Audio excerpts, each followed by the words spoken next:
Hi, this is Dr. Richard Schulman in Sarasota, Florida. I'd like to talk today about state-dependent learning and memory. Sounds like a big deal, it's actually quite logical. The idea is that the state you're in when you learn something determines how you remember it. So, an example would be, let's say you're studying for an exam and you stay up all night and you drink coffee, you're cramming for the exam, you drink a lot of coffee. When you take the exam, I suggest you have some coffee in you. It'll help you to remember what you learned. Here's another example. Let's say that you went to a bar and had a few drinks and you were relaxed and somebody taught you how to juggle. I got through graduate school juggling. It's really a lot of fun. It's quite a stress buster, too.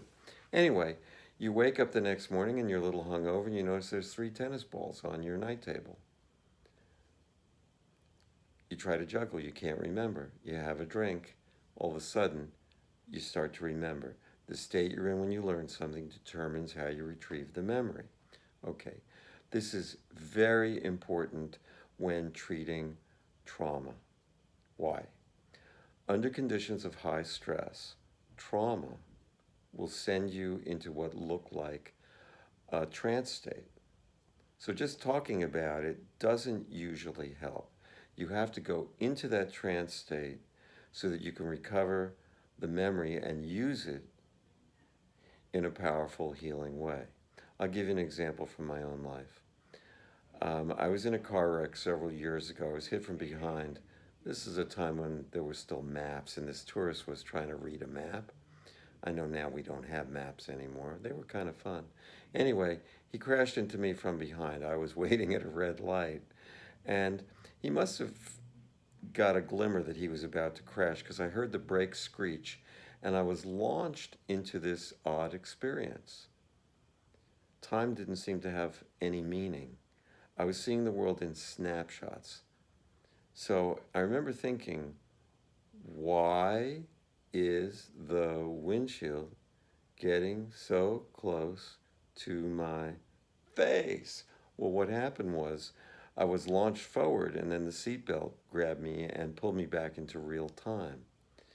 Working on it, I had to work on it from trance so I could look at the emotions and thoughts that were encoded during that. Couldn't have been more than a second that I was launched forward, but to me it felt like maybe 15 or 20 seconds. I was in a very powerful trance state. Any trauma, any high stress will create this situation. It's the way the psyche, the subconscious mind, whatever you want to call it, protects us emotionally during the trauma. So, whenever you're thinking about trauma, think about working with some kind of trance phenomena, hypnosis, craniosacral therapy, body therapy. My own emotional shifting process is based on using different states of consciousness for healing. Okay, so if you have trauma, make sure you don't just talk about it. I mean, talking about it is good, or could be good. I'll talk about that on another video. But get somebody who knows how to deal with trauma and knows about state-dependent learning and working with trance. So, everybody be cool. Peace out.